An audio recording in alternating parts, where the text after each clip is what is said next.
All right, welcome to the Joe Kilgallon Podcast, aka Kilgallon's Pub. Very excited for today's episode. But before we get into that, I want to thank everyone for subscribing on YouTube. You guys have been amazing. Closing in on 10,000 subscribers, which I don't know if they give you any more things for that. I think you get a plaque at 100K. Either way, thanks to everyone for subscribing. Tell your friends and Patreon subscribers. You guys are amazing. You guys are the best. But enough about me. My guest today was on, I think, the second episode I ever did of this podcast. One of my favorite human beings, the dude, always a good time hanging out with him. One of the pound for pound, one of the most talented human beings I've ever met. Great comedian, been on Comedy Central, of course, Netflix, HBO, I'm pretty sure. Just tons of stuff. The goddamn Comedy Jam had the best performance in that show's history. Without further ado, everyone, let's bring on my buddy, my man, Matteo Lane. I forgot about the Comedy Jam. What a fun show. Did you? That was so cool because fun.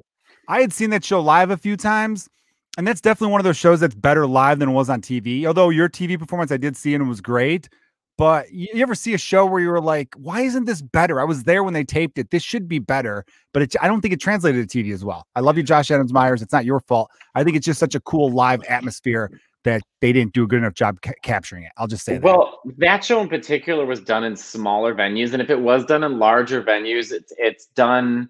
Everything about that show was very raw. It felt very stand-up. It is stand-up based, but it was stand-up comedians don't really need a lot. They just need a microphone. And so when you would do these live shows, usually they were at the Vic, or I forget the name of the venue that we used to do it at in LA. Or if it was at a festival, it was on some, like here in New York, we did it at, oh God, I forget every venue's name now. Union Hall? No, where'd you guys do it there? No, we did it on 34th Street at like a 1,000 seat theater. But then when you do anything for TV, it's glitzier, it's brighter, and there's preparation and rehearsal and makeup and this, and then cut and let's do that. And it sort of takes away the element of this of spontaneity and just sort of live raw shows. And so I can accept that maybe live it's not as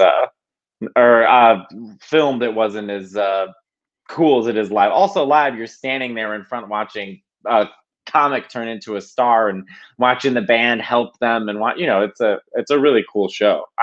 Do they still do that show?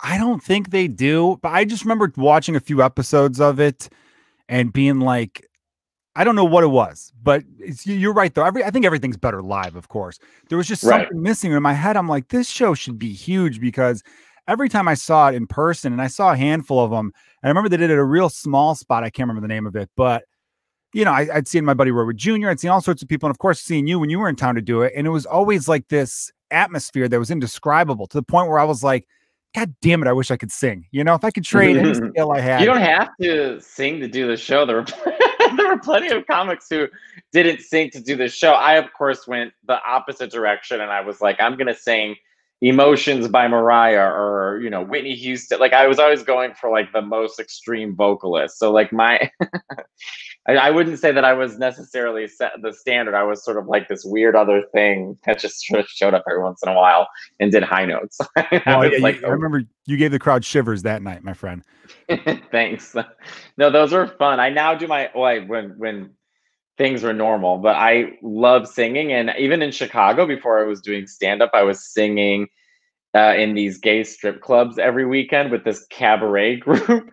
We were a mess. And but I did it because they let me pick the music and stuff. So I would be at places like Atmosphere in Andersonville, or we'd go to, I don't remember, what was that place in the West Side? But every weekend it was a new gay bar. Sometimes to Rockford, and I would sing in between strippers and stuff. But I love singing. So now I do a live show at Joe's Pub in New York with my friend Henry Kapersky, where basically I just sing for 2 hours and do just improvisational stand-up in between. Like whatever comes up on my mind, we just chat about. But we haven't done it in a while. It'll be back. I'm thinking maybe by late spring, May or June, I'm hoping. I don't know. We all said to ourselves, I remember when everything started shutting down, I was like, I bet you, this is like the beginning of March. I was like, I bet you by April or May, like, well, this will be done with, and we'll be back on. My agent was even like, oh, we can keep this on the books. It's in May, and like, it's January, and it's even worse. It's even worse. January is worse. It's embarrassing too because everyone knew a second wave was coming and we did so little about it. And you want to hear the Everyone worst had prediction? all the information and we still refused to do the right thing. I mean, we can't look back and be like, okay, for 3 weeks, Fauci was like, don't wear a mask. And then everyone after that 3-week period, like the beginning of it was like, wear masks. So like, there's I mean, I'm sorry. Go on. What were you going to say? No, it's fine, dude. I believe me. I've ranted so many times with a wife that's a nurse about how insane this was. Cause you were right. It was the first 2 to 3 weeks where it was like, you don't really need to wear a mask is what he said. But it was really because they were worried about nurses and doctors running out of masks. Then after that, it was immediately wear a mask. And people are still like, well, Fauci flip-flopped on masks. I'm like, yeah, dude, 9 months ago, buddy. Like, just it's a lot of this. And it's a lot of like men acting like they're somehow weakened or feminized or less manly, quote unquote, if they wear a fucking mask. It's like, no one's asking you to wear heels. We're asking you to just wear a mask. Like, it is the most simple. My dad was drafted in Vietnam at 19. He had no choice. He had to go to Vietnam, fly helicopters, and watch all of his friends die. And now there's guys like, I'm not wearing a fucking mask. And it's like, we're ancient Rome. We've become too proud and comfortable with ourselves and gluttonous and selfish. And this is the result. I mean, South Korea, Australia, New Zealand, I mean, they handled it like that. And then we're still like, I feel like every time I watch the news, just Fauci, like the subcontext of everything he's saying is like, you're all fucking idiots. Because it's like, how much more can he say the same thing over and over again? It's ridiculous. I want him to write a book so badly, and I know one's coming. Yeah, I don't know. It's so crazy to me. And then we don't have to get into it. I mean, we'll talk about happy stuff. Exhausted by it. Yeah. Let's talk about, you have been on Twitch, playing Fortnite and every night. Games.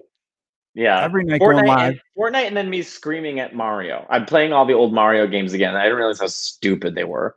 Hey, did you see? I don't know if you saw this. I posted about it on Instagram. I couldn't believe I came across it. I told people I was ordering it. Like, I texted some friends, dude, I came across this game because I'm still pretty old school with my games. I have the NES Mini that my friend downloaded like 1,000 games on.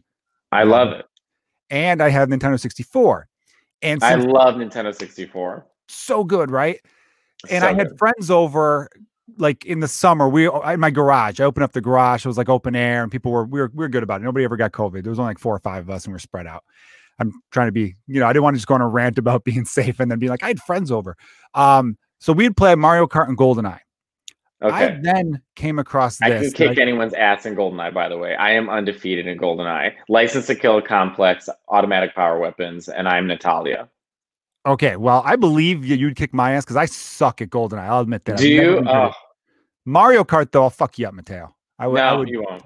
And Mario Kart? I call Yoshi. You will not fuck me up. Call whoever you want. It doesn't matter, my friend. Because I promise you, Joe, when I'm back in Chicago and this whole bullshit's over with, I will be in your garage. Where do you live in Chicago? Jefferson Park. Oh, my God. You live in Jefferson Park? Yep.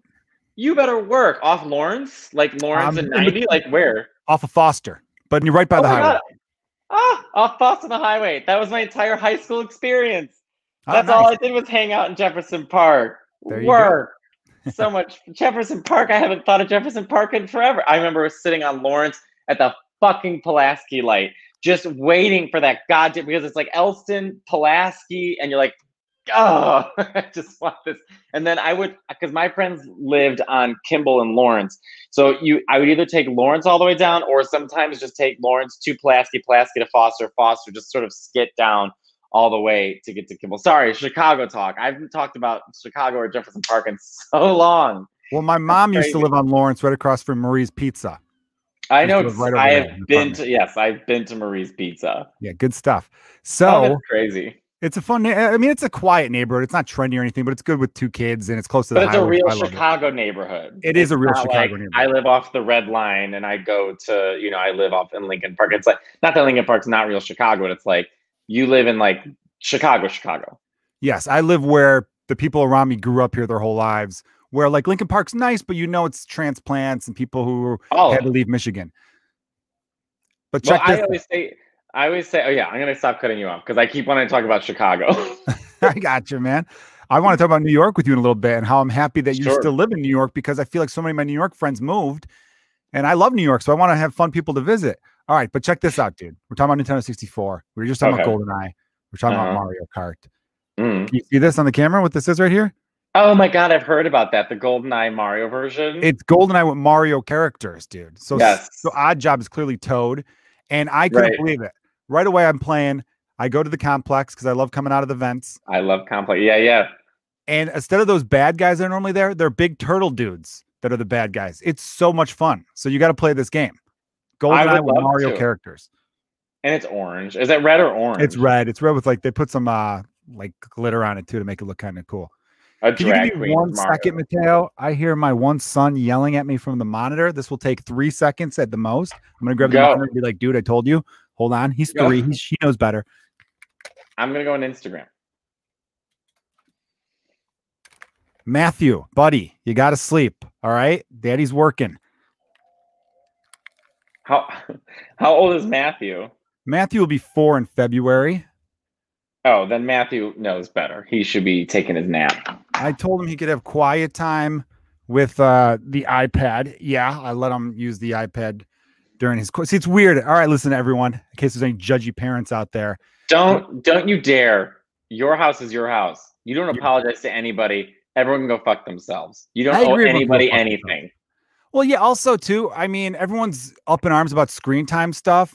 There's doctors who are like, well, we don't know. Because in the 50s, we would tell kids, don't sit too close, don't listen to too much radio. Then we said, don't watch too much TV. And then we found out that kids who watch a lot of TV have great imaginations and it doesn't really affect them. You know, nobody watched more television than my little brother, who's 23 now. He's in medical school. He's going to be a doctor. So like it didn't affect him. I think it just affects some kids. Probably he's not like anyway. He's not scrolling through Pornhub. Like whatever he's doing is going to be something lending itself to a 4-year-old. So yeah. Exactly. I got you. So have you always been like a gamer? I don't remember like talking to you about video games before. So yeah, my gaming history is always linked to my cousin Brian. So my cousin Brian grew up next to me. He's also gay, best friend. And when we were growing up, we would all first start. Yeah, we liked video games. We liked watching my cousin Michael. He was the oldest. He would play games or Doom, and all the cousins would like gather around Mike and watch Mike play. And then Brian and I started playing on our own. Maybe like middle school, we both became obsessed with Pokemon Red, Yellow, and Blue. And then that was it. Every day he'd come over, he'd sleep over, I'd sleep over there, and just all night long, Pokemon. And then we got Perfect Dark on Nintendo 64, and that you could play together. You could be co-op. It's basically, and Perfect Dark was James Bond, but better. And so we would play that together, and then that moved to GameCube, and we would always find games you play together. And there was a game, X-Men Legends, that you could play together on GameCube. That game changed because we're big X-Men fans. And so I just have always taken to video games in a really positive way because it was always with my cousin. But as of late during quarantine, I live alone, and I'm in my new apartment, but I was in the Upper East Side at that time in a tiny little studio, and everything shut down. I had coronavirus. So I was very sick, and I was just sort of alone. And my group of friends here in New York, which is notably, if you're gay, you'll know Bob the Drag Queen, my friend Monet Exchange, my friend Nick and Jacob. And we all decided, okay, we're gonna play video games every single day together because we can talk on the phone, we can chat, we can keep each other company, but we can play games. So we were playing Smash Brothers. And then Jacob, Bob's boyfriend, was like, well, I think we should play Fortnite because I've heard. I'm like, I don't know, Fortnite, isn't that like for 12-year-olds? Nope. Became obsessed. And now it's like, I don't have shows. I don't travel. I don't have anything. So when 7 o'clock hits, instead of like prepping for shows or going to the cellar or whatever, I'm like, okay, time to game. And I just stream it now because it's a way of connecting with fans and sort of long form podcasting. Because I can't do TikTok. It's not me. But it's more like this. I can sit and play games and you interact with people. It's live. You can see on the chat and people ask questions. And I'm almost at 800 followers in 3 weeks, and we're having so much fun. It's so much fun. And it's like, oh yeah, this is just like doing like a long form podcast with friends, and the energy changes based upon who you're playing with. And I've just been having a blast. It's like the only thing I look forward to doing. It's fun going live on things, especially when you have like a good back and forth. I did a thing a few years ago, maybe like in 2017, where I would play Nintendo 64 Mario Kart live on Facebook. Because at the time, Facebook was the only app that had a live feature, I'm pretty sure. Right. And I remember being like, oh, this would be a way to like maybe get a little bit of a following or whatever. And I wasn't consistent enough with it, but I remember there was like an organic reach and it was kind of fun. But the problem was with Nintendo 64, I wish I would have had it like the way Twitch is. Twitch is perfect because you've got this, you're in this shot essentially, right? You're right there. They see me. Where with 64, you got that old school control with the joystick, and I'd be like leaning over going, you talking shit right now? Someone's talking shit. And then I fall off the mountain at Cocoa Mountain or whatever that one is. And then I feel like a dick, Yeah. No, I was nervous to do it because it's another platform and you're vulnerable and who knows what you're going to say and stuff. But it's really ended up being a lot of fun. It's the same people who come on every day and we have new followers and they're just excited and people are like, hey, this is making my night and I look forward to this every single night. And it's like, oh, it's a form of entertainment. And yeah, I'm playing with other comics. So it's not the typical, people certainly are coming to watch me be a great player. I understand that I'm not Cypher PK, I'm not Ninja. But people are coming to hear conversation and having a common goal with other people makes it everyone's sort of in on it, right? The goal is to win. The goal is to fight. The goal is to, and everything that lives outside of that is jokes and laughing and fighting, and it's just very fun. I mean, I don't know how else to describe it besides like it's a great way to spend time. And it's like I've read a million books and I've drawn and I've done it. I've worked out. I'm like, I'm allowed to indulge a little bit. I'm allowed to play video games and make a little money off of it. I don't know your Twitch, but I did throw on the ticker at the bottom here. Subscribe to Matteo Lane on YouTube. Oh, Matteo Lane. Yeah, let's say, I'm getting some water real quick. Hold on. Grab some water. I'm so fucking thirsty because these New York radiators are fucking killing me. Everything in this I'm like a snake. But yeah, so that's what I've been doing every single day. That I don't know, just Instagram. Well, dude, it's smart, man, because you got to do something to fill the void. I was telling my wife that, I've been getting a little bit, I thought I was handling the quarantine and the whole, everything being shut down mentally pretty well for a while, but it's kind of been catching up to me over the last month. And I was saying to my wife, I'm like, look, watching our sons all day long is amazing. I love it and it's great. But there are times where I'm like, I need to talk to adults and have adult interaction. And before, whenever it got a little overwhelming here, I'd say to myself, hey, just a few more hours and I get to be on stage. But right now there is no stage. So I don't get that release. So you have to come up with other things. And I've told other comedian friends of ours that, hey, we're all comedians / artists in your case / singer, / podcast host / whatever. Right now, we have to be honest with ourselves. The comedian is no longer first on the list of slashes. Like that goes back. I'm a podcast host right now. I'm a, content creator. I think I'm a this, and then comedy comes last, or comedian comes toward the end. Stand up at least. I think comedians, we've known this from the beginning. You have to be crafty. It's not just about, I wrote a good joke. It's stage presence, it's communicating, it's learning about travel, it's surviving, it's sacrifice. There's a lot that went into people to become a stand-up comic outside of, hey, this joke is really good. Yeah. So I think in terms of when this happened, it was comedians. Some comedians got on it right away. I'm going to do this every day. I'm going to podcast. I'm going to do a new web series. I'm going to do this. I'm going to do that. And other comedians slowly thought, well, how am I going to shift into this? I mean, it's all survival tactics, right? So for me, when this hit, I thought, well, I'm already doing a weekly podcast. I don't feel the need to go on Instagram Live every day. Everyone was going on Instagram Live. I think I did 2 Instagram Lives during quarantine, and I showed people how to make pasta. And so I started playing video games, and then midway through, I thought, okay, I've learned enough now and I've seen enough now, and this is where I think I want to go. So I've now shifted into doing streaming, and I understand that I'm a comedian now who streams, and all those things that I learned from doing shows to crowd work to travel to this to that now get implemented and moved towards that. and I make this the show. So it feels like a natural, to me, it feels like a natural move to do a stream because it's long form talking and interacting with people, which is what I would have been doing anyways. Except now I'm just playing Mario. Yeah, I love it. I love it because you enjoy it too. It's not like you heard, oh, the audience is over on Twitch. I got to get on Twitch.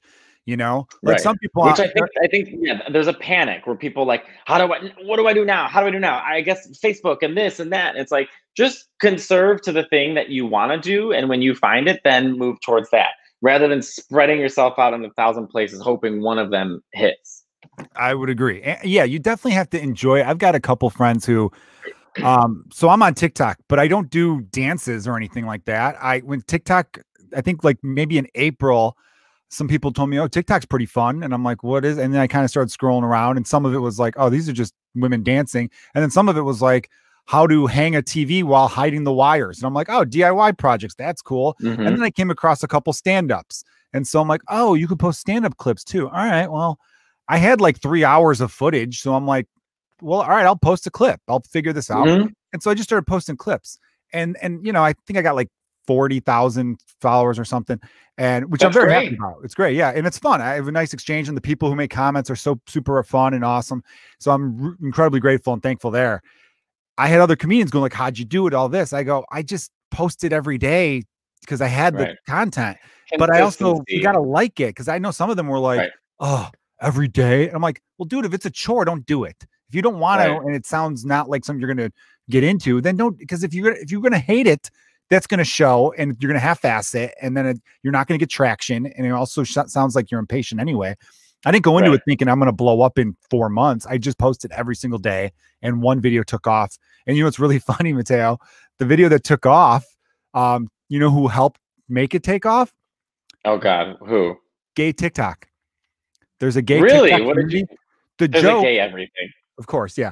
But it was funny. I didn't know that that's why it was taking off. A couple gay friends of mine messaged me, one on Twitter and one on Instagram, said, hey, dude, I was scrolling through gay TikTok, and I'm like, okay, I didn't know that was, is that separate? And like, they're like, no, it's the same. I'm like, oh, okay. Like Black Twitter. I get it now. And they're like, and I came across people lip syncing to one of your jokes. And I was like, get the hell out of here. Really? That's awesome. And then I was able to look it up. I'll send you a link if maybe you could see it. I don't know if you have to have a TikTok downloaded, but so I have a joke about how gay guys are the best hair cutters or hairstylists, like the best haircuts I've ever gotten. We know you're straight because you said hair cutter. Yeah, I know. That means that your brain has associated supercuts with a haircut. Like that is how I know you're straight. Definitely, right? It's one on Milwaukee Avenue I used to go to, right by Irving. Anyway, oh God. No, what's funny in the joke, I talk about like I don't know. I mean, it's a funny joke. The joke always killed when I did it live, but it's really funny because there's a lot of like gay hairstylists who will do the joke. Because I talk about how not only do they make you look like, if you're a straight guy, especially, you have to get a gay guy to cut your hair. Because number one, they're going to make you look fuckable, right? They're going to send you out there looking good. And then I said, number two, gay guys give the best life advice. And I do a whole scenario where the guy, because this is true story. This guy, Ryan, it was at the Floyd's in Hollywood. And he's asked me what kind of conditioner I used. And I literally said, I don't know. I think like Garnier Fructis or something. He's like, do you want to look like a poor person? Is that what you want? And I laughed my ass off because I'm like, this is my first haircut. You were so confident that you're calling my conditioner choices poor. And it made me laugh. And I always got that guy and then he moved to fucking Denver or something because his boyfriend. I went to Floyd's in LA a couple times. Yeah, they did a pretty good cut there. I thought it was like a chain, so I wasn't trusting it at first, but they did a good job. Yeah, they did. Yeah. Well, but anyway, good. No, it's you have found success. Evan Williams has found success on He's TikTok. Great. I've seen his stuff, dude. He does great impressions. So funny. Oh, he's such a good impressionist. Yeah, I think it's kind of, this is going to sound really strange, but we're at a really good time as a comedian to hit a pandemic, because I would say we are in so much more control. Actually, we're in total control of the kind of content that we want to create and of ways of getting it out there. Whereas if this had happened, I don't know, at any other time, it would not have been this. It would not have been this. I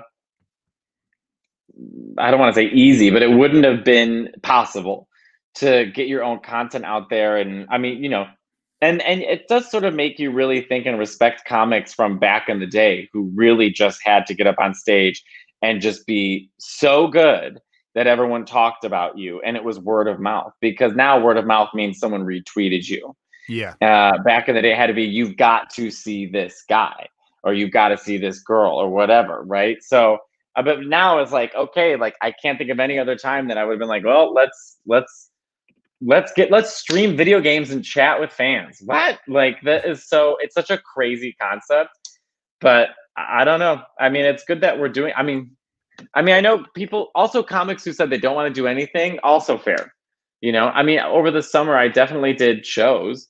I was definitely doing shows from, I would say, August to end of September, and just doing amphitheaters, parks, rooftops, like, but I was doing shows every single night. But it was weird to do shows and not have, it just was so weird. Like, I don't know how Chicago was, but I mean, every night there was a show available in New York City, whether it was on a rooftop and everyone's 6 feet apart, or you're in this park and everyone's 6 feet apart, or I didn't even know amphitheaters existed in New York City until I was doing stand up. I didn't either. But yeah, the shows are gone. That's done. Restaurants are closed, besides outdoor dining, and it's 0 fucking degrees outside. So streaming. Yeah, man. Yeah, I was doing shows from August, mostly rooftop. A couple of the clubs opened in Chicago. Laugh Factory was open, and I love Laugh Factory, but that room is so huge. So they were spread out. Everyone was taking safety precautions. Everyone had their own microphone that we just switch out when we went on stage. It just didn't feel the same with everyone spread out. But none of it felt the same. None of it felt the same, but it was feeding something, right? Right. I did like maybe 1 or 2 shows where your body feels what you're like, oh, like, yeah, that's what stand-up is, you know? Oh, I'm getting a reaction. Oh, you know what I mean? But then the problem is you finish a show and you're like, I want to do another show. You can't. You pretty much can do a show a night. I think the most I did was 2 shows in one night once during sometime in September, I think. That was it. The crazy thing is, my first night back after, I think March 7th was my last show, because then everything shut down. And then the first show back was August 11th. I had 3 shows one night. And so that was fun, but then I didn't have another show for a whole week. So I was like, oh man, I'm like, you feel like you're a drug addict. You just got to taste again, and you're just fiending for it. So that part was brutal. I miss Chicago. What's that? I was saying I miss Chicago. Dude, we missed you, man. I'm glad you're in New York, though, because as I was joking around before, that so many of my New York friends that are in LA now, and it's like, I got enough LA friends. I still want a solid base of New York friends. But yeah, man, hopefully you come back soon. I mean, hopefully cases start dying down so we can at least socially distance hang. Lisa Traeger came over maybe like in October, and we were in my backyard, and we were like 5-6 feet apart, just drinking. She was smoking. So I probably should. Yeah, Lisa moved back to Chicago. Lots of people in LA left. I don't know. I mean, I haven't left New York. I've been in New York since March. I have not left New York City. Have you wanted to at all, or are you like, no, I'm here? Well, I moved to the Village, but right next to my old apartment. Remember my first apartment in New York City? Place. 6-story walk-up. Oh my God. This is a 5-floor walk-up. Wait, real quick. I don't have a bathtub in my kitchen. There we go. I was just about to tell everyone, Matteo's place, your first place in New York, I believe. And that was the first time I was ever in New York City. And you could not have been a cooler host. I remember feeling so bad because myself and Danny Callis stayed with you. And I was like, dude, we can't be with him because we were there for 7 or 8 days. I'm like, you can't stay with one person for that long. So we're like halfway in, let's go shack up with someone else. And I don't know, I think it was just your good old Midwest Italian Catholic charm being like, nah, it's fine. And I remember being like, is it though? Should we still be here? I had the space. I had the loft. I had the space. Look, when I moved to New York, I was 25 or 26. And would I do that now? No. I mean, now I'm 34. I have a nice 1-bedroom apartment. I would not host somebody for 11 days, But I was a young, starving artist, and I didn't know anyone in New York, and you guys were great to me in Chicago and helped me a lot out in Chicago as a comedian. And so I thought I loved it. I would give you the same back. I had you, Danny Callis, Drew Michael, Lisa Traeger, Megan Gailey, Soren Choksi, Natalie Jose. Kenny DeForest. I think I've hosted all of Chicago. Can I guess who was the worst and who was the best? Sure. I'm gonna say Drew was the worst. And Drew's personality, when I walked in, the first thing he said, he's like, you pay $1,500 a month for this dump. I mean, that was like the first thing that came out of his mouth. I mean, he was very like Drew about it, like prissy, but he's not a bad house guest. Things are clean. He's quiet. He shows up on time. It's like, I mean, it's just natural Drew. And then, of course, when Drew moved to New York, he was like, I didn't realize like how great that apartment was and blah, blah, blah, this and that. Very, very, very Drew Michael. But he's to me, if you're clean, then I'm fine. No, yeah, he's neat. He's a neat guy. That's true. He's a very clean dude. I just thought he'd be, not as much like fun, because we were like gabbing all night. I remember the one night you were in your bedroom and me and Danny were on those like bunk beds in like the next room. And we were making fun of, I've told Jeff Sheen this. So if he ever hears this, I told you this. I drove, me, Danny Callis, Jeff Arcuri. These are other comedians, everyone listening. So look them up. And Jeff Sheen overnight. We left Chicago Sunday night at like midnight and got into New York at like, I don't know, 1 or 2 the next day. Jeff Sheen said 4 words the whole 13, 14-hour drive. So we were calling him Silent Jeff. And I remember just making jokes back and forth about Silent Jeff, and you were joining in on them. And I remember being like, oh, did you hear Silent Jeff's latest joke? And then we just got really quiet. And, like, oh, that's good. And then we were just gabbing the night away. I thought that was like fun. It felt like a sleepover, like in high school. It was like a sleepover.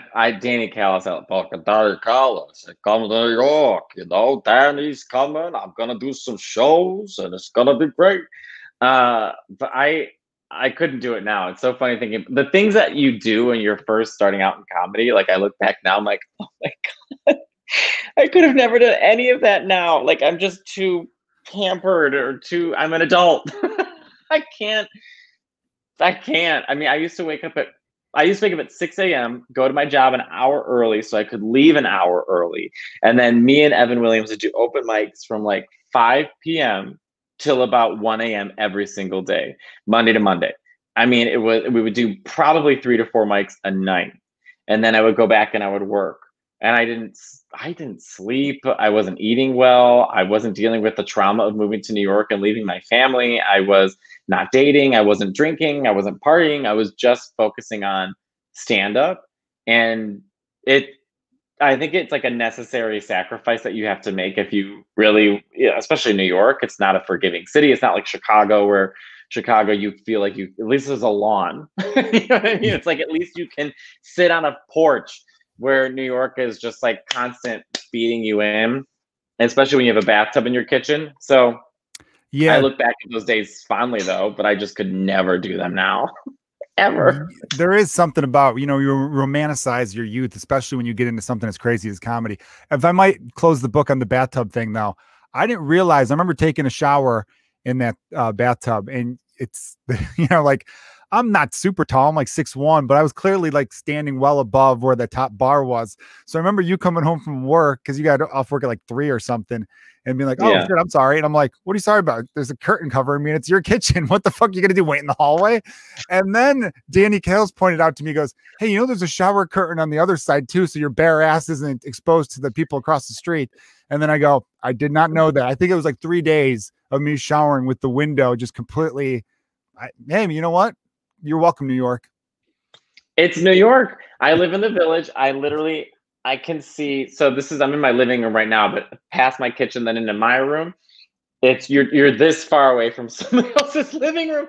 So I'm like, whatever. If I wake up and I'm in my underwear, I'm like, it's New York. No one gives a shit. If you see someone naked in the shower, you're like, next. Yeah. Well, my pasty ass versus yours is different. Dude, everyone check out Matteo's Instagram. It's like this. What do you have, a 12-pack, buddy? You got like abs I didn't know existed. All right. I know, I'm a monster. I need some tips. I had a revelation. Okay. Everyone always has these around December, especially if you're in a cold weather city. I said to myself, because there was a time in my life where I was cut, buddy. Okay. I remember senior year of high school, I had 3.9% body fat. I was in great shape. Oh, you're in high school, metabolism. You probably played sports. I did. I mean, your life was sort of centered around athleticism. I maintained it through my early 20s, and then it kind of faded away, where Which I'm I not find like, is common with straight people versus gay people. I feel like straight people, this is a huge generalization, but I feel like straight people, dudes, are in shape, keep it through the 20s, and then at 30, they let go. Where at 30, gays are like, time to go to the gym. Like you'll see gays being like super thin or whatever, and then they hit 30 and they're like huge, like going to the gym. Like I just find it funny where it's like they hand the baton to the gays at our 30s. well, yes, we do. Cause as a straight man, women beat it out of us by 30. And we've just given up fucking hope. I'm kidding, ladies. Calm down. I don't know why I'm You have already a family reacting. and a wife. I'm like, got to stream. Like, I'm like, what else am I gonna do? You know, this is. I'm not dating anyone. I'm gonna go to the gym. Well, is it too late for me? You're 34. I'm 36. Is it too late for me to get a 6-pack? It's never too late to get a 6-pack. I don't think 6-packs are necessarily necessary. And having a 6-pack it doesn't define whether you're healthy or not. Having a 6-pack is to me, whether you have a high metabolism or it's just a truly vanity thing. It's like, I don't know. You don't really. I mean, I have a 6-pack. I have a high metabolism, and I'm on a strict diet. I mean, that's it, and it's all diet. Anything with your stomach is diet. It's just diet. That's what it is. I mean, people do as much abs as they want, as much crunches as they want, and that's all good. But it is just diet. If you want to have a 6-pack, it's just diet. That's it. It's no bread, right? Well, I have bread. I mean, I eat bread every day. I eat pasta every day. So but I also lift so many weights and I lift so heavy and my body's like on such a strict schedule that my sister, who's an IFBB pro, an international fitness bodybuilder, has taught my body to become a fat burning machine. So based off my workout and my usual diet, whatever I'm taking in is immediately burned. And everything is moved to my muscles to give to my muscles. That's awesome. Okay, I know you said having abs is not like does not equal healthy. It's not important, you know. But on a scale from 0 to awesome, it's what's it like 15? It's got to be cool as hell having abs, right? Maybe. I personally don't. I'm not attracted to guys who have abs. Abs are never a thing for me. I'm more into like thighs, butts, shoulders. But I guess I don't know. To tell you the truth, this is going to sound so stupid. I just don't think about it, to tell you the truth. All right, that's fair. That's fair. But I haven't had anywhere to think about it besides posting on Instagram. I'm not at a beach. I'm not in Puerto Vallarta with the other gays sinking in a boat. I'm not, it's like I'm just like in New York. All right. Well, let me ask you this then. Your workout routine. Do you have like a morning routine? Because I feel like everyone who's really fit, they wake up and they do the same thing every morning and they're real strict. I'm also my mother raised us to be very routine oriented. I feel very comfortable in a routine. I feel very good on a schedule. And even if I don't have anything to do, I still write down a schedule because it helps me feel centered. So every morning I wake up, I immediately make my bed. This is the first thing that I do. I make my bed and then I move into the kitchen. I start my espresso. I drink a huge glass of water, take Descovy. It's a prophylactic for not catching HIV or spreading. And I have vitamins and I make a cappuccino. I drink my cappuccino. I watch the news. I have breakfast, which is either like low-fat Greek yogurt and oatmeal or eggs and oatmeal, whatever. And then wait like an hour or two and then go to the gym like that. I mean, it's the same every single day. And I tend to feel very thrown off when I'm not on my schedule. I feel uncomfortable. Do you drink alcohol? No. Are you sure you're sober? Do you smoke weed at all? Or yeah, I mean, I don't not just drink alcohol. I mean, last time I drank alcohol was a glass of wine a week ago, and before that was last November. So a year ago. So I mean, I guess it helps that most of my friends are in the program. I certainly don't have a problem with alcohol, but I just haven't found. I don't like it really. I'm not a big substance guy. I had one edible that Phil Hanley gave me, who's a comedian here in New York, and it took me almost a month and a half to finish it. Like I'm not like I'm more of a caffeine guy. I like to have caffeine. I like coffee, feeling alert. I don't like to like sit back and feel sort of out of place. And no, I'm not like a big drinker or weed smoker. Well, I'm glad to hear though, because not about that. I don't care about whether you drink or not, obviously, but I'm glad to hear that you still eat the foods you want to eat, essentially, right? Because Mhm. you have an Italian Mexican background, and to me, those are the two best cuisines. Or I'm yeah, those also are probably my Irish. top two. My And dad you're is Irish. Irish, but I do not look Irish. Like I'm looking at my face next to yours. You're like my Like first I guest don't think that's made me feel insecure about my looks, though. You look so fucking good. Look at that chiseled jawline. I got my big fat Conan potato head going on right now. no, I'm just saying it's like it's funny to look at features and differences like in faces. Like you're clearly very Irish, and my dad's 100% Irish. My mom is Italian and Mexican. Clearly, I took on my mom's family's genes. Not that I'm super dark because my skin is pretty pasty, but I just physically like the eyes, the nose. I just look Mediterranean. You do, yeah. That's why I wanted to. I remember when I saw that you were getting into Twitch, and I'm like, oh, he's gonna love that. I got this Mario Goldeneye because I always thought about you with the. I remember talking. I think you had a joke. Do you have a joke about looking like Luigi or something, or was it Waluigi? Um, I don't know. My friend Bob thinks I look like Waluigi, and Yeah. I used to say when I speak Spanish, I have an Italian accent. So when I talk to people who speak Spanish, they're always like, "You sound like Mario." Like I just sound ridiculous. Yeah, I don't know. My picture on my Twitch is me with a Luigi hat, like you know. There you go. Maybe that's what seeped into my brain. All right, one last Mhm. workout question, and then we're going to end on a fun segment that I do with people. I've been ending the podcast on a game of Fuck, Marry, Kill. Um, Okay. and I got a new twist on it that I just started recently where I do it based on where the person like lives and where they're from. Like I had my friend Mike Bridenstine on, and he's born in Iowa. He lives in LA now. And so I gave him like Iowa celebrities who he'd fuck, marry, kill. So I think you might like it. Like Okay. the three people I picked for you. But I do want to ask about your workout routine. Are you like you said you bought you got some machines since the gyms were shut down. What is like Mhm. your if you were to start me out, say you're my personal trainer, what would you start me with? Because I don't want maybe I don't want a six pack, but maybe I want like Chris Hemsworth arms. I want to look like fucking Thor, you know? I would say so. You're more interested in lifting weights, like you're more interested in repetition and muscle building rather than But I want to cut. cardio I got a and little bit of a gut, so I want to cut the gut, but I don't want to be. I don't really need.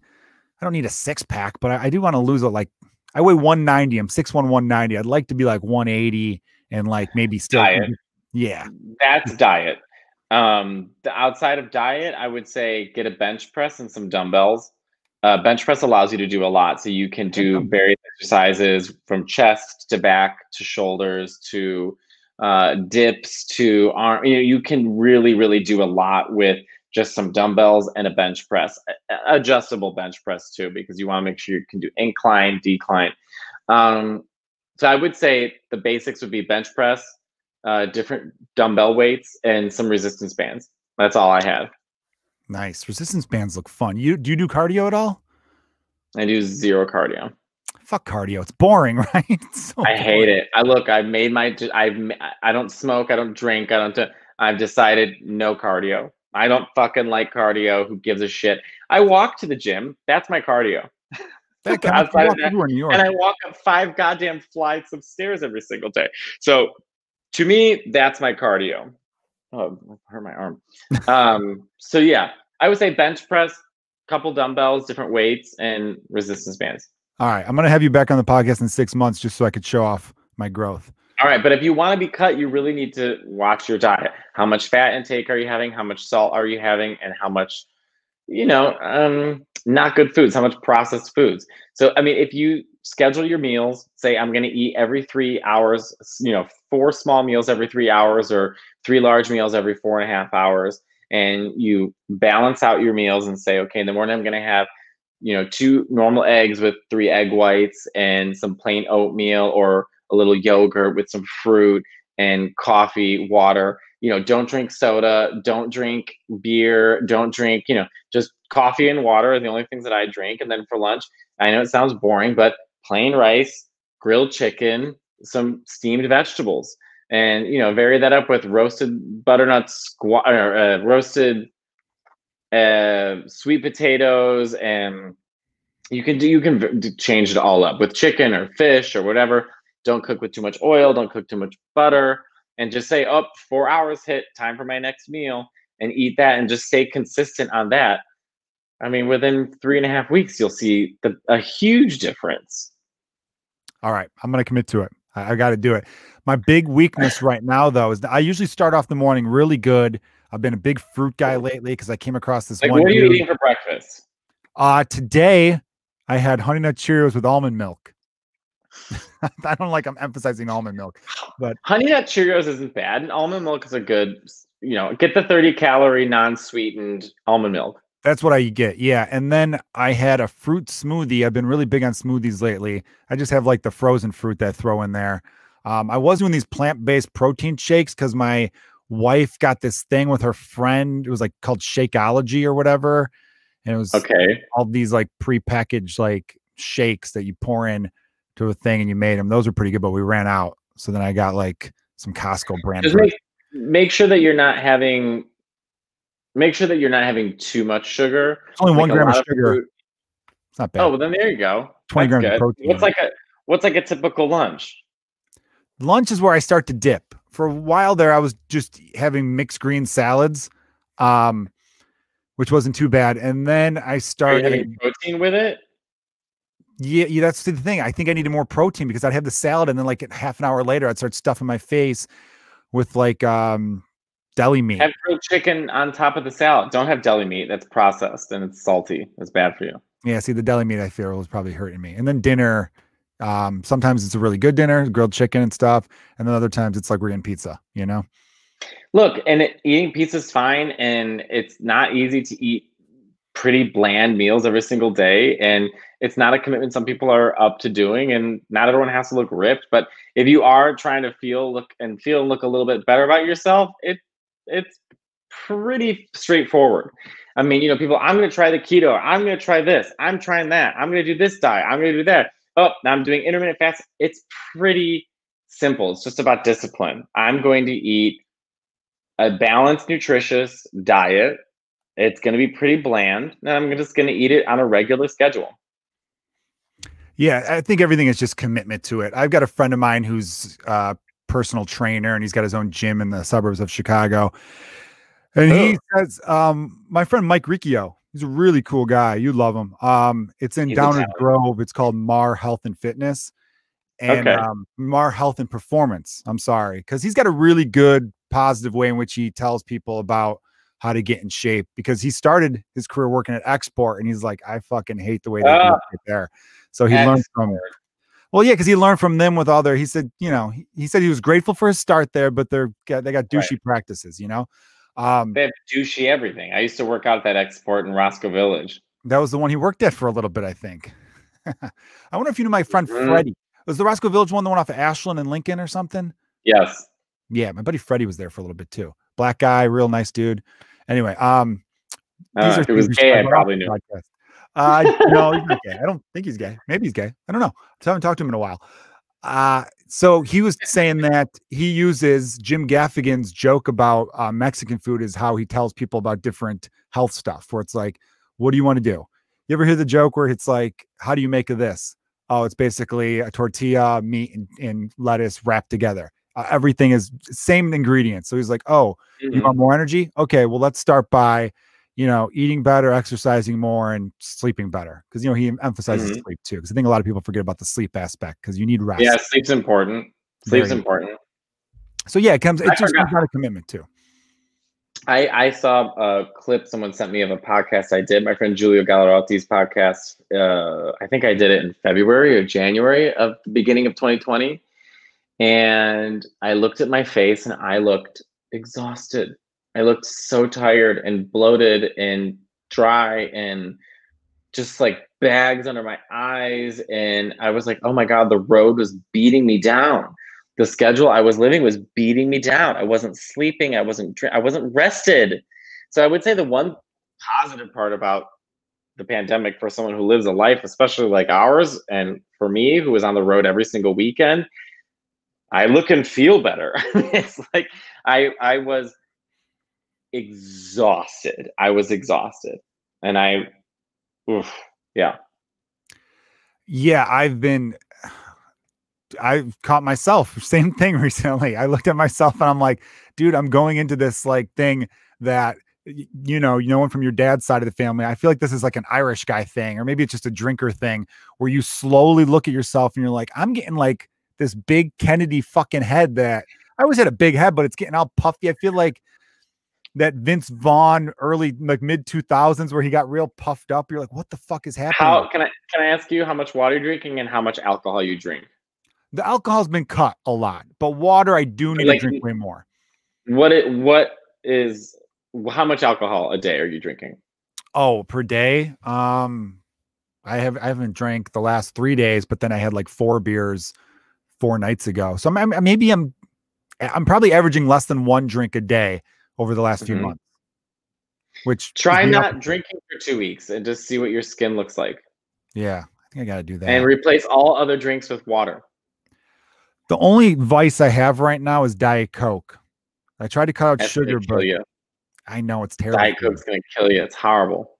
It's all chemicaled up, and I know everyone says it causes cancer. I hate coffee. I need caffeine somewhere, but really maybe I don't need caffeine. Maybe I just got to switch to something else. Well, I understand the needing the caffeine. I understand that, but like Diet Coke, my sister always says, read the ingredients. If you can't pronounce it, you don't want it in your body. And she's right. I mean, to a certain extent, she's right. Let's see. It's like real quick, back of a Diet Coke can. Yeah, I can't pronounce aspartame. Aspartame? I don't know. Phosphoric acid. I can pronounce that. That's the sweetener in it. That's just some sweetener. Yeah, anyway, though. You're right, though. But look, I indulged last night. I made cacio e pepe. It was 12 o'clock in the morning, and I was fucking hungry, and I did legs that day, and I was like, fuck it. I got out a giant pot. I made a beautiful cacio e pepe with pecorino and parmesan and pepper and butter. And I mean, it was fucking great. But I was like, I don't eat that every meal. Oh, last fitness question. Okay. This might be fun for the male listeners. Have you noticed since before, because you've always been in good shape, but the last 3-4 years, I feel like maybe 5 years, you've really transformed your body, right? Mm-hmm. Has your dick look bigger because of like how tight your abs are and like losing weight? And well, I was really thin before, so like I weighed 140. Well, I'm 5'9", and I would say at the beginning of my workout journey, I was 135 or 140 pounds. That's how much I weigh. I am now at 163, which you're a big guy to ask. I need to ask a big guy who loses weight. Because I'm trying to find encouragement. Yeah, because to me, it's like I just sort of like still fits my body. My ass is huge. Like my ass is visibly larger. But that's not something straight guys are really concerned about. So yeah, if I lost a lot of weight, I'm sure it would have been like, my dick looks great. But my dick's always looked pretty good. I'm like, all right, this is fine. Maybe if I like trim my pubes, and then it's like, all right. You don't trim your pubes? That's hard to believe. No, I do. I'm saying when I do, but like it's been quarantined, so like who am I trimming for? You know, but like every once in a while when you're like, I'll just trim down just to feel sexy, and you're like, I look pretty good. So straight guys don't give a shit about their ass, and women always say, I love men with butts so I can grab onto them. I'm like, that's like ordering pasta to smell it. I'm like, y'all don't even understand anything. Yeah. I don't know. I think the younger generation, though, I told you I'm on TikTok, and I feel like all the 22-year-old dudes out there are like, they're getting their fingers in their butts and getting eaten out. It's huge right now, man. This next decade is gonna be very big for butt stuff. I like saying. I think it's good. One phrase. Sure, why not? Stuff is the best way to talk about analingus. Anal, just fun butt stuff. All right, bud. You ready for some fuck, marry, kill? Oh no, real quick. One more question. I forgot to. I'm so sorry.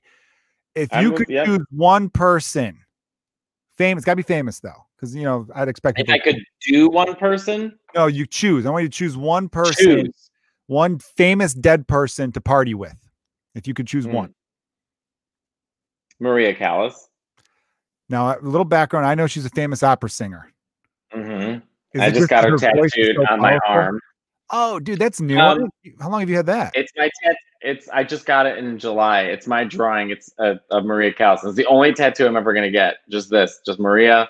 I'll show you. She was Congrats. an opera singer. It's not gonna mean anything to anybody, but she means a lot to me. Wait, I'm trying to get it focused so you can see. I like the yellow behind the head. Yeah, it's like sort of like a watercolory painting. That's it. I would just sit and chat with her about opera and singing and art and language and yeah. I don't know if it would be a party, maybe like a fancy party with like cocktails and we sit and chat with each other. Like, not like, Maria, let's go do Molly, you know? Yeah, I wasn't expecting you to be like, let's do keg stands, Maria. Yeah, Come on, let's go, Maria Callas. Do you mind showing off that talent of yours, that singing? I don't even know if I could sing today. My voice is so fucked up from this dry heat. Maybe. I mean, I don't know. Can you give me a little Britney? Give me a little Britney. I don't know if I could do Britney right now. Like, I haven't done that impression in so long. You do a good Christina Aguilera too. I do, but my neighbors would not appreciate it right now. Go high, man. That I remember you hitting that high note that from that Mariah Carey song. I think it was when you did the goddamn Comedy Jam, right? Didn't you do Mariah Carey? Yeah, no, I did. You did I Will Always Love You. You did Whitney Houston. I did I Will Always Love You, but then live once I sang Emotions and I hit every single whistle tone. It was the hardest thing I've ever done in my entire life. The hardest. I remember being like, holy shit, dude, I got goosebumps from hearing that. Because I love Mariah, but I don't think she could hit those notes anymore. She can. I met her in an elevator 2 years ago for MTV thing where fans meet their favorite celebrity. And I knew the production company because they did Girl Code and Guy Code. So they brought me in as a fan. So it was me and 4 other people in an elevator with Mariah and her makeup artist for about 20 minutes. And yeah, we all sang together and got to ask her questions and stuff. And yeah, she at one point the elevator doors kept opening and there would be fans going like, hi, hi, like screaming.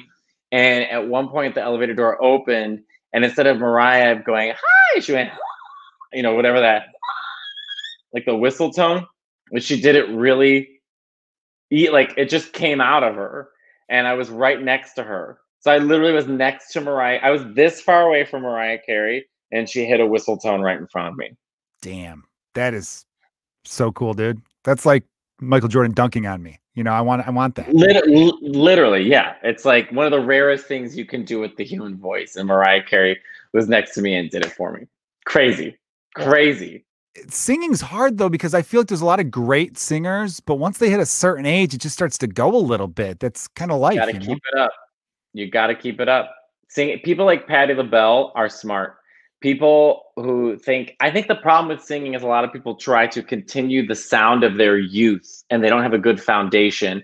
So like a woman's voice matures somewhere around 30. So around 30, a man's voice matures at 18. A woman's voice matures around 30. It's around 30 is when you hear female singers' voice start to change. So you heard it with Whitney Houston and Streisand, Christina Aguilera, Mariah Carey. Now, not change for the worse, just the sound is different. There's a maturing, but if you're like Celine Dion and you keep going and keep practicing and keep working and keep the dedication, the voice matures, ages with grace, but you can still do all the vocal acrobats and keep the voice going. I think Celine sounds better now than she did even 20 years ago. Patti LaBelle still sounds good. But Barbara Streisand, I saw her with my Aunt Cindy at United Center last summer. We cried. And she's 77, 75. She still sounds amazing. That's great. So it's like an athlete. You have to do it every single day. Otherwise, out. You see a lot of singers, they reach a certain age and they can't hit the notes anymore. They can't sing anymore. They can't do, I just spilled all over myself. They can't do anything. And it's because they get lazy. They get fucking lazy. And it's like, well, that's what happens, Well, people don't like Tom Brady, but that dude is 43 and still kicking ass in the NFL. And it really is, age will get everyone eventually. They always say Father Time is undefeated, but you're right. You have to work on it. And I feel like a lot of male singers, they smoke and party too much. And then by the end, it's like they're just wording their songs. Now, Stevie Wonder is an anomaly because Stevie Wonder, who I think is the greatest male vocalist of all time, maybe tied with Pavarotti, still sounds the exact same today that he did 30 years ago. Because Stevie Wonder is, I mean, I do not try to pretend to understand his vocal cords, the science behind it, because he's still those notes, he's still able to do everything with the voice. He's a voice I will never understand because he is a phenomenon. He's truly a phenomenon. Like, it would be like Michael Jordan playing just as well as he did at 21 that he does at 62 or however the fuck old he is. Yeah, that's not happening. He's in the mid-50s, I think. Right. Yeah, that's incredible. I mean, I'm trying to think of male singers that did age well. Chris Cornell, who died a few years ago, his voice still stayed pretty great. There's a really cool version of him singing "Nothing Compares to You," you know, the Prince / Sinead O'Connor song. Tony Bennett still sounds good. He's in his early hundreds. Yeah. You know, but he still goes out there and said Pavarotti sounded good to the day he died. Didn't have the same ringing sound in his high notes, but he was still able to get there. But no one should expect singers to sound the way they sounded however many years ago. I mean, it's impossible to assume that Mariah Carey, even though she sounds, I think, very good right now, she's in a really good place mentally and seemingly physically, but I don't go live to expecting her to sound like she did when she was 19. I mean, that's an impossible feat. Yeah, you shouldn't, you know, like I remember when I had some friends who went to go see Paul McCartney at Dodger Stadium. And I'm like, well, don't expect 1967 Paul. Like, you know what I mean? He's not in his 20s anymore. Go for the atmosphere and the fact that you're seeing a living legend. By the way, you know what I found out? Mariah Carey, I always knew she was mixed. She's more Irish than she is anything else. We were talking about, you know, you being half Irish. So maybe there's some Irish singing that you might get. She's half Irish, half black. Now, her black side has Venezuelan roots, but I believe the Venezuelan roots are based in African roots as well. So she's not like this is what I understand. So I think in her book, which I read, she talks about having roots in Venezuela, but she's black. I mean, her dad was black. She's literally split down the middle, half black, half white. But yeah, her mother's 100% Irish, Irish opera singer, which she sort of writes a scathing review of her childhood with her mother. I mean, you read it and you're like, like she was like, we lived in a flea-infested shack. I'm like, okay, all right, this is getting stressful. Yeah, it's sad reading artist books, but isn't it weird that like with comedians, musicians, actors, any form of entertainer, you dig deep, there's always one or two things that are a little fucked up. And I remember thinking to myself, my kids aren't going to be artists because I'm going to make sure I don't fuck them up. But then the other day I lost my shit on them. Boring kids. I know I'm going to raise boring kids because they're going to have so much love in their life. No, I think, yeah, Mariah had a completely traumatic childhood, and the racism and it just was, her childhood was horrible. So I'm glad she wrote the book. It puts everything into context and perspective. I didn't hear the singing from her mom. I didn't know that. That's cool. Yeah, her mother was like that kind of an opera singer. She did a duet with her mother 10 years ago for her Merry Christmas to You, her sequel to her first Christmas album. And she sang a song with her mother, and her mother has such an operatic voice. Like the sound of those two voices did, like Mariah was like, you know, that kind of airy voice. Then all of a sudden her mother's like, and you're like, oh my, whoa. But she did hug her mother almost like her mother was like, you know, like hired a maid or something. Like she hugged her like she would hug like an employee at Christmas. Like it was so weird seeing those two together. You know who else's voice I loved a lot? Sorry, I'm getting off topic a little bit here. Please, this is what I want to talk about. Of course, we should have been talking about this the whole time. I'm thinking of Irish singers right now. She died a few years ago. Dolores Reardon from the Cranberries had a really cool voice, I always thought. Oh, I love the Cranberries. And when I think of the Cranberries, I think of Italy. Because when I was living in Italy for like 5 months or something in Umbria when I was 21, the Cranberries was like the soundtrack to it. So that like the song Linger to me, even though it's like a 90s like garage band, Irish, you know, sound, to me is like, Umbria. Like, like I just think Italy. I love the Cranberries. Although controversial statement, I do not like. I don't like Zombie. That song Zombie. The funny thing is, Zombie was their like first big American hit because they were already doing pretty well in Europe before Zombie came out. And Zombie was just, I think the record label was like, oh, Nirvana and Pearl Jam are pretty big right now, and we need like a heavier sound to go with the whole grunge thing. But that's like their only heavy song.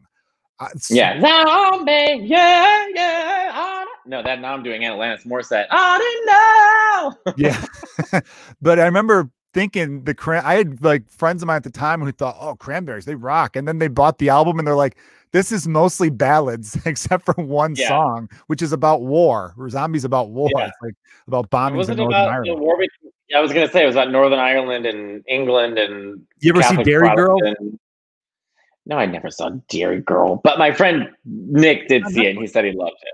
Yeah, there's a show. I know. I don't watch anything. The only thing we don't watch on Netflix this week is Fran Lebowitz's new show about New York. That's it. Okay, well, if you get a chance, they use the Cranberries in like a couple episodes, and it's like really good because like at the end of one episode, there's some bombing. They play the song where I think it's called Dreams or something. I'm not sure, but anyway, let's play Fuck, Marry, Kill. Matteo Lane, okay. Thank you so much for being on the podcast. By the way, we're going to close out. Thanks for having me. Thanks for moving the time slot for me too. Anything for you, my friend. Anything for you. All right. So I've been doing it a little different now. Fuck, marry, kill. I've been choosing the candidates based off of where the person currently lives. You're a New York guy right now, although you're Chicago in your heart. So I chose famous New Yorkers, and I now realize it's all white guys. I probably should have diversified it. I'm now realizing it. Anyway, so you got three choices of who you're going to fuck, marry, kill. First choice. Let's see if I can get the picture up. I decided to try something here. Let's see. No, I thought I could get the picture up. Damn it, I fucked that up. I can also Google them. It's fine. Yeah. Oh, this is sort of working. Look at you being a tech guy. Oh, here we go. I'll just remove.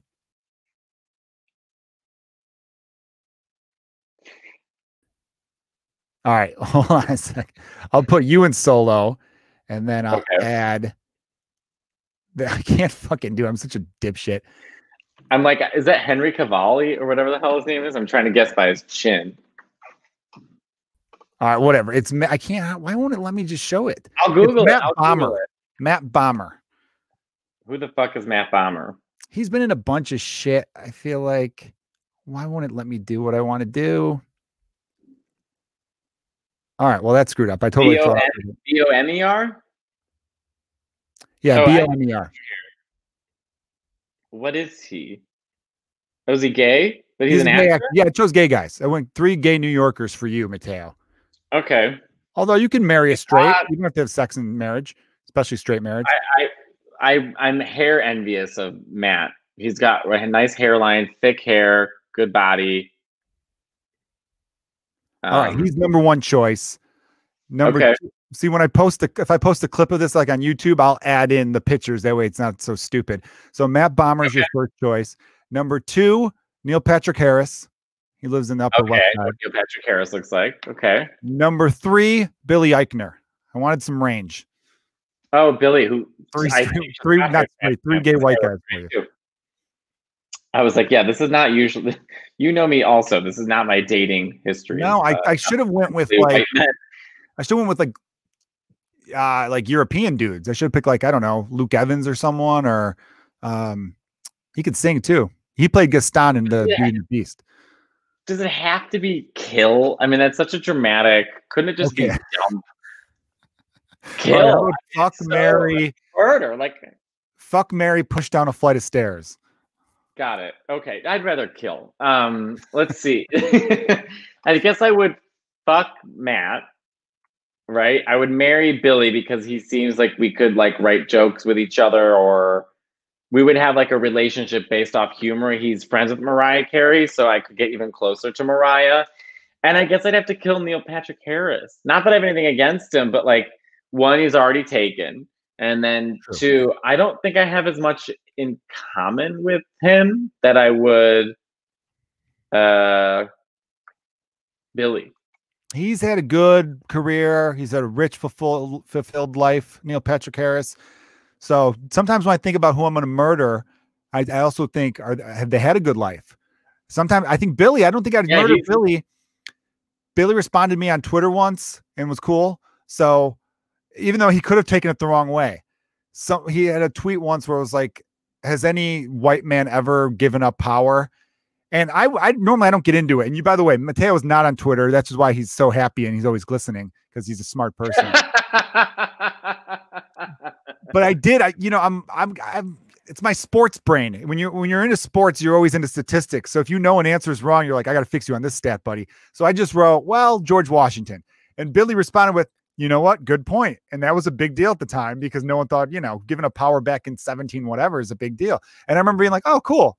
And then, it was a fun, friendly exchange. Nobody, because Twitter, people take shit the wrong way. So I'm like, I like Billy.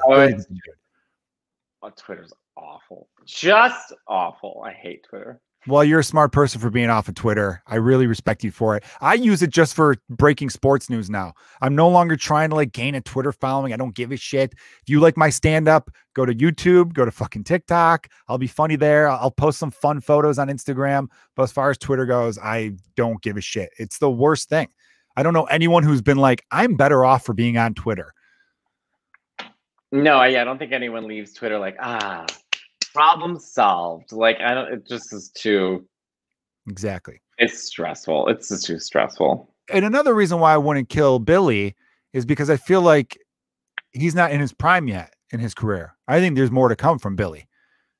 Yeah, he's crafty and creative and funny. Matt, I know nothing about. Actors usually I find pretty insufferable, so I don't know if we would be able to get along for too long, but aesthetically he's more down in the line of what I would probably hook up with. And then Neil Patrick Harris.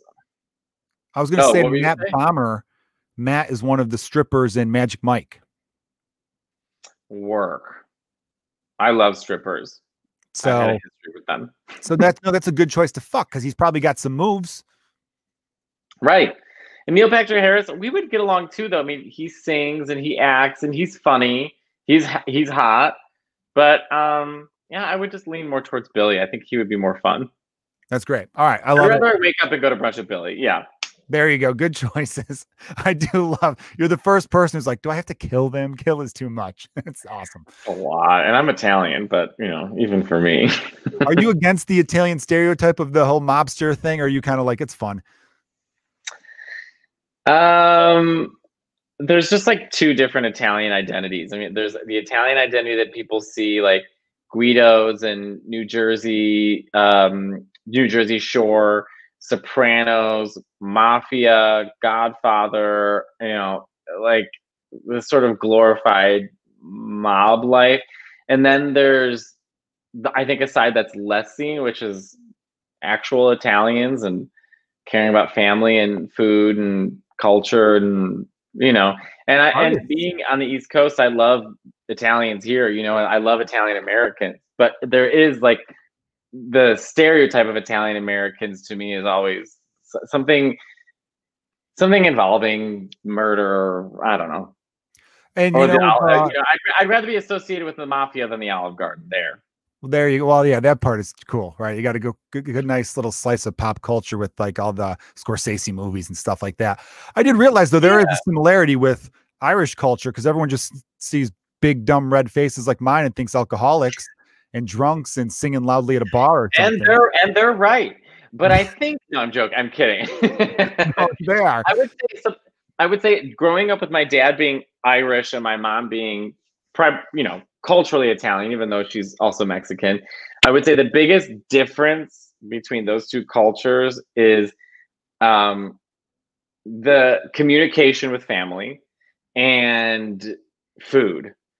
I can't think of anything, and I love my dad's family and I love my dad, but I can't think of one thing they've ever cooked that made me miss home. Meanwhile, my mom and her family, I'm begging my Aunt Cindy to send me her red sauce. Begging her to jar it and send it to me so I can that would be the biggest difference is food, culture with food, relationship with grandparents.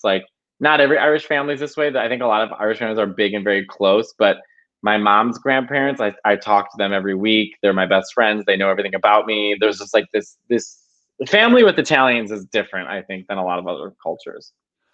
I mean, I don't know. We're pretty tight. I'd go to my grandma's house every Sunday for dinner growing up until she died in 2002. But I understand what you mean. I think communication is a little different. I think Irish people stuff their feelings down a little bit deeper. Yeah, I think that's it. They don't know how to communicate, where Italians are too out. Everything is like in the open for everyone to see. Matteo, Irish people are too closed off. I've found out that family members have had and beaten cancer and no one told me. I had one aunt, God, I hope one of them is not listening to this, but I'd heard, and that one of my aunts was just like, oh yeah, I had that, but I'm good now. And they're like, when the fuck did you have that? And their kids, she didn't even tell their own kids. Like, they're just so, I didn't want to bother anyone. I didn't want anyone to worry about me. It's like, you had fucking cancer. Like, dude, let us know. We want to be there for you. Shit like that is a little Meanwhile, crazy. my family's like, if someone takes a shit, everyone's like, woo, heard it was rough. Like, we know everything about everyone's life. Like, that's so crazy. It's crazy, yeah. But then there's the side of Italians, like these great food, great artists, all that. Irish people, great writers. Like, so I feel like there are these cultural sides of both Irish and Italian people that don't get enough because it's not as exciting as, oh, I want to see a bunch of dudes in Boston crack someone's skull, or I want to see New York people. My friend Katie Maloney growing up is 100% Irish, and she was in Irish dancing and an Irish band. And it was amazing going to an Irish funeral, which sounds like, oh my God, like a funeral, but the dancing, the singing, the celebration, the sense of humor. Yeah, I think Irish people have a very rich, amazing culture, which I feel is not seen enough. Like, being in maybe the Irish Community Heritage Center that you live by. Yeah. I've been there a bunch. My wife is a world-class Irish dancer. My wife. She is? Yeah, my wife. And, oh my God, she probably knows she probably knows my friend, Katie Maloney. Katie Maloney was an Irish dancer. Yeah. Ask her if she knows Katie or Sheila Maloney, because they went to Worlds in Ireland to compete in Irish dancing with big curly hair and the dresses. You know. Yeah, it's great. Yeah, she went twice. I think their team took like 3rd and 7th in the world or something like that. They're pretty good. So yeah, she went to Dublin. In high school, I think like 17 and 18 or something like that for competitions. I would love to go to Ireland. I would fucking. I think Irish people are fucking great. You gotta go back. I've been, but I haven't been in a long time, and I'd love to go back. Their government actually takes care of its people. They're giving them a bunch of money during all this shit. So hopefully, when all this subsides, I'll have a little bit of coin. We'll get a comedian trip. We'll do a little tour over there. When this is over, I told everyone, I'm like, I'm going to Italy for 3 weeks and not talking to anyone. Bye. Like, I'm getting on a flight going to Italy, and I'm not doing anything but smoking and eating pasta. That's the way to go. All right, Matteo, dude, thank you so much for being on the podcast. Tell everyone where they could watch your Twitch and Instagram. You're just Matteo Lane, right? Yeah, Instagram just Matteo Lane, and I'm Matteo Mariah, one word, on Twitch. So if you want to watch me, I'm streaming every night. We're playing Fortnite and Mario games. There you go. Everyone support the Matteo on YouTube as well. Yeah, support the gays. That's right. Someone had a really funny tweet or Instagram post. It was like someone doing that no hate thing with the tape over the mouth. And someone like shared it going, what year is this? Like, we're past that shit now. Come on. Like, which is great. It was like 2008. Let's move it along. Move it on. There we go. All right, buddy, dude. So much. Always great talking to you. Nothing but the best. And I'll catch up with you soon. All right. Bye. Good to see you. All right. Later.